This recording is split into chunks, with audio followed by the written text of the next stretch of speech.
एक बहुत दूर पहाड़ों और दरियाओं के बीच नूरिस्तान नाम की एक जादुई सरजमीन थी। उस सरजमीन के बीचों बीच सफ़ेद संगमरमर से बना एक शानदार महल खड़ा था। इसी महल में एक बादशाह और उसकी नेकदिल बीवी रहते थे। जिंदगी उनकी खूबसूरत थी, मगर दिल के एक कोने में एक अधूरी ख्वाहिश छुपी थी। उनके घर कोई औलाद नहीं थी और यही बात उन्हें हर रोज़ उदास कर देती थी। एक दिन महल के दरवाजे पर एक अजीब सी बुजुर्ग औरत आई। उसने बादशाह की बीवी को एक चमकता हुआ फल दिया और कहा, ये खा लो, 1 साल बाद तुम्हारे घर रोशनी उतरेगी। बादशाह की बीवी ने उम्मीद से फल खा लिया और वक्त के साथ साथ पूरे महल में एक नई चमक फैलने लगी। 1 साल बाद बिलाखिर वो दिन आ ही गया। महल में एक खूबसूरत बेटी पैदा हुई, जिसका चेहरा चांद की तरह सफ़ेद, आंखें बड़ी और चमकती हुई और बाल काले रेशम की तरह लहराते हुए। पूरा पाशा, पूरा महल खुशियों से भर गया। बादशाह ने जश्न मनाया और रात के आसमान पर कंदीलें छोड़ीं।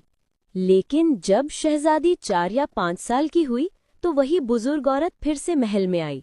इस बार जैसे ही वो शहजादी के करीब पहुंची, उसका रूप बदलने लगा। सफ़ेद चेहरा काला हुआ, आंखें जलती हुई सुर्ख हो गईं और वो एक डरावनी चुड़ैल में बदल गई।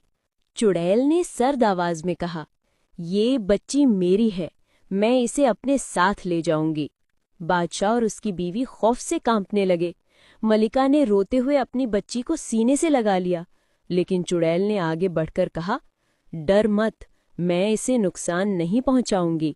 मैं इसे जादू सिखाऊंगी, ताकत दूंगी। ये मेरी बेटी भी है और तुम्हारी भी। ये कहकर वो शहजादी को उठाकर अपने साथ ले गई। बादशाह और उसकी बीवी गम में डूब गए। कई कई दिन तक महल में खामोशी रही। मलिका की आंखें आंसुओं से भरी रहती थीं। वो हर रात अपनी बेटी की वापसी के लिए दुआएं करती। महीनों बाद एक दिन महल के दरवाजे पर रोशनी फैली। वही छोटी शहजादी चमचमाते जादुई गोलों के साथ हवा में उड़ती हुई वापस अपने माँ बाप के पास आ गई। उसके चेहरे पर हल्की मैजिकल चमक, उसके बालों में सितारों जैसी रोशनी और आंखों में एक नई ताकत झलक रही थी। शहजादी ने